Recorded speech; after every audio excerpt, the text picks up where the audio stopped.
Assalamualaikum warahmatullahi wabarakatuh. Bismillahirrahmanirrahim. Wassalatu wassalamu ala asrafil anbiya wal mursalin wa ala alihi wa sahbihi ajmain. Pertama-tama marilah kita panjatkan puja dan puji syukur kita atas kehadirat Allah Subhanahu wa taala yang mana telah memberikan nikmat serta hidayahnya kepada kita semua sehingga kita dapat dipertemukan lagi di bulan Ramadan ini. Dan tak lupa sholawat serta salam marilah kita haturkan kepada junjungan kita Nabi Muhammad SAW yang mana telah membawa kita dari zaman jahiliyah menuju zaman Islamiyah seperti saat ini.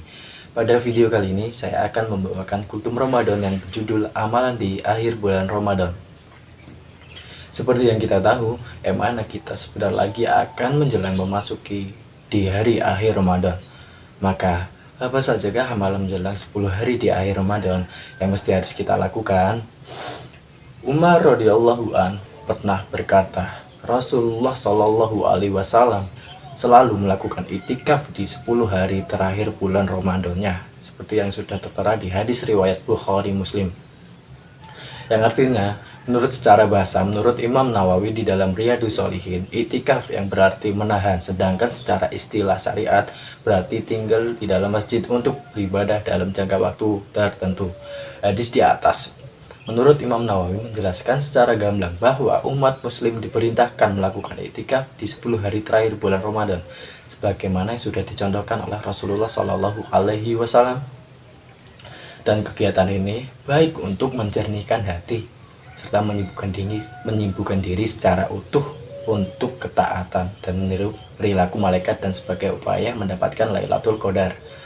Kemudian Aisyah radhiyallahu an juga pernah menjelaskan apa yang selalu dilakukan Nabi pada 10 hari terakhir Ramadan, yakni adalah Rasulullah Shallallahu Alaihi Wasallam apabila memasuki 10 terakhir Ramadan, beliau mengencangkan tali sarungnya yang berarti yakni meningkatkan amalan ibadah beliau dengan menghidupkan malam-malamnya dan membangunkan istri-istrinya, seperti yang sudah tertera di hadis riwayat Bukhari Muslim. Demikianlah Rasulullah meneladankan bagaimana mengisi 10 hari terakhir Ramadan, berusaha semaksimal mungkin fokus dalam ibadah dan memutuskan sementara waktu dengan segala urusan duniawi. Terlebih dalam rentang 10 hari terakhir Ramadan, itu ada yang namanya Lailatul Qadar, satu malam yang nilainya setara dengan 1000 bulan alias 83 tahun, bahkan pada hakikatnya jauh lebih baik dari angka tersebut. Dalam kata lain, 10 hari terakhir mesti menjadi suatu puncak usaha umat Islam dalam ibadah yang awalnya sebatas hanya hatam Al-Quran, namun sekarang bagaimana hatam dan paham maknanya. Pendek kata, yaitu meningkat ibadah dengan meningkatnya pencerahan di dalam diri. Itulah mengapa 10 hari terakhir Ramadan disunahkan untuk melakukan itikaf agar proses menuju tangga takwa kian mudah untuk digapai.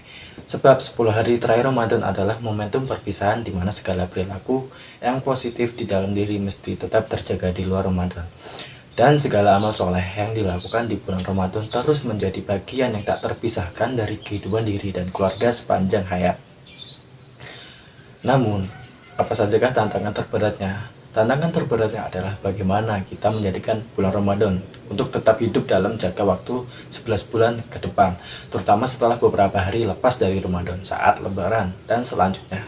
Oleh karena itu, 10 hari terakhir Ramadan inilah merupakan suatu hal penentu, karena momentum tersebut adalah puncak dari tarbiyah diri maupun puncak dari jihad, puncak dari mujahadah, yang tentu saja harus benar-benar dapat difokuskan dan dipertahankan. Inilah momentum pembebasan yang harus benar-benar diraih dalam bulan Ramadan. Lantas apa saja yang harus dilakukan selama 10 hari terakhir Ramadan, terutama bagi yang melakukan itikaf? Pada hakikatnya sangat banyak yang bisa dilakukan, namun garis besarnya bisa dilihat beberapa hal yang populer yang dilakukan seperti memperbanyak membaca Al-Quran, tentu saja secara kualitatif dan kuantitatif. Kemudian memperbanyak istighfar, memperbanyak sholawat atas Nabi Muhammad, atau mensucikan diri dengan membayar zakat fitrah dan menjauhi sifat dusta.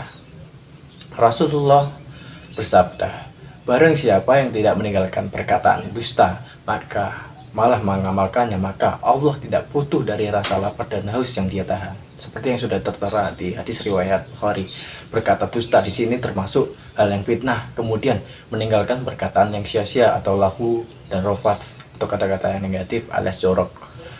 Kemudian memperbanyak sholat sunnah terutama saat malam tiba. bisa sholat tarawih, bisa melakukan sholat witir, dan serta melakukan qiyamul lail. Semua amalan itu akan lebih mudah terlaksana jika diri menjalani ibadah iktikaf. Sebab iktikaf merupakan suatu amalan sunnah yang bersifat preventif, sehingga seorang muslim terhindar dari perbuatan-perbuatan yang tidak bermanfaat di waktu-waktu luang yang dimilikinya, khususnya di bulan Ramadan. Lantas, bagaimana jika kemudian karena hal-hal tertentu seorang muslim tidak bisa melakukan iktikaf di 10 hari terakhir Ramadan? Tentu saja hal ini tidak membuat dosa, karena pada hakikatnya hukum perintah iktikaf ini adalah merupakan sunnah, dan beruntunglah orang-orang yang bisa mengamalkannya, karena ada niat dan usaha kuat untuk benar-benar mengikuti apa yang diteladankan oleh Rasulullah. Namun sedemikian, tidak beriktikaf bukan berarti ibadah kita diperlonggar, tetap harus diperkuat dan diperbanyak, dan perbanyaklah dan persibukkanlah diri dengan beragam ketaatan seperti berdoa, berzikir, membaca Quran. Bahkan ada peluang yang bisa dilakukan secara sungguh-sungguh, terutama bagi mereka yang sibuk berniaga atau aktivitas apapun yang tidak memungkinkannya untuk beriktikaf. Yang ini bisa memperbanyak sedekah maupun berinfak. Dari Ibnu Abbas radhiyallahu an pernah berkata, Rasulullah Shallallahu Alaihi Wasallam adalah orang yang paling dermawan, dan saat beliau paling dermawan adalah di bulan Ramadan ketika malaikat Jibril turun menemui beliau. Malaikat Jibril senantiasa menemui beliau pada setiap malam dalam bulan Ramadan untuk saling mempelajari Al-Quran. Pada saat itulah Rasulullah lebih dermawan dalam melakukan amal kebajikan melebihi cepat dan luasnya hembusan angin, yang mana artinya banyak amal ibadah lain yang bisa dilakukan dan dikuatkan, baik bagi yang tidak beriktikaf, lebih-lebih yang beriktikaf. Semoga Allah memudahkan kita untuk mengisi hari-hari kita di bulan Ramadan dengan amalan yang soleh, serta melakukannya dengan ikhlas dan sesuai dengan petunjuk Nabi Muhammad SAW. Dan bagi yang belum atau tidak bisa beriktikaf, semoga amal ibadah dan ketaatannya kepada Allah Ta'ala juga tetap terjaga. Wallahu a'lam. Mungkin cukup sekian kultum dari saya. Semoga apa yang saya sampaikan dapat bermanfaat dan dapat diamalkan.